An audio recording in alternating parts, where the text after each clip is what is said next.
Ready start.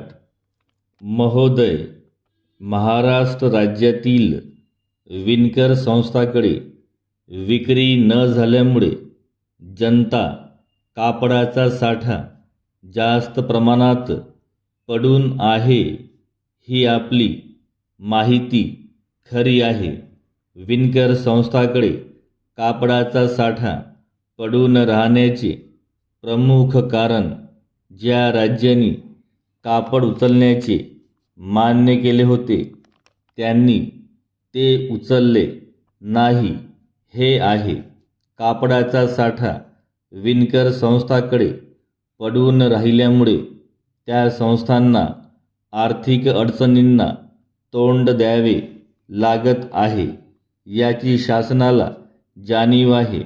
विणकर संस्थांच्या अडचणीकडे शासन लक्ष देत नाही हा आपल्या पत्रातील आरोप सर्वस्वी चुकीच्या माहितीवर आधारलेला आहे. विणकर संस्थांजवळच्या जनता कापडाची विक्री लवकर व्हावी व त्या संस्थांना भासत असलेल्या आर्थिक अडचणीतून मार्ग काढण्याच्या दृष्टीने शासन कोणता प्रयत्न करीत आहे याचा खुलासा मी या निमित्ताने केला तर ते अप्रस्तुत होईल असे मला वाटत नाही.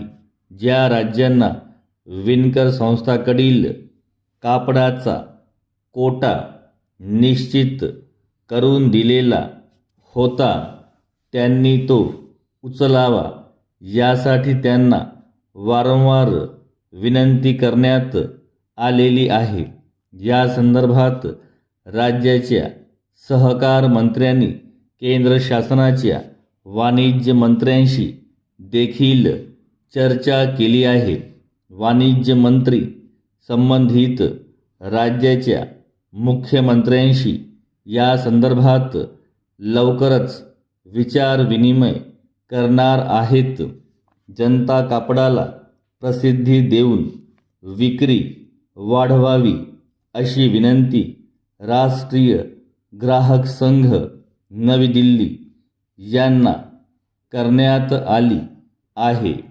जनता कापड नियंत्रित दराने कितीही प्रमाणात खरेदी करण्याची सवलत या राज्यातील लोकांना देण्यात आलेली आहे. राज्यातील सहकारी सूतगिरण्या व सहकारी साखर कारखाने यांच्या ग्राहक भांडारामार्फत जनता कापडाची विक्री व्हावी यासाठी शासनाने संबंधित कारखान्यांना सूचना दिली आहे. विणकर संस्थांकडे असलेला कापडाचा साठा लक्षात घेऊन त्यांना उत्पादनासाठी कर्ज पुरवठा करावा अशी सूचना जिल्हा सहकारी बँकांना केली आहे. वरील उपाय योजनेचा सविस्तर आढावा घेऊन पुढील कारवाईसंबंधी लवकरात लवकर निर्णय घेण्यात येईल. आपला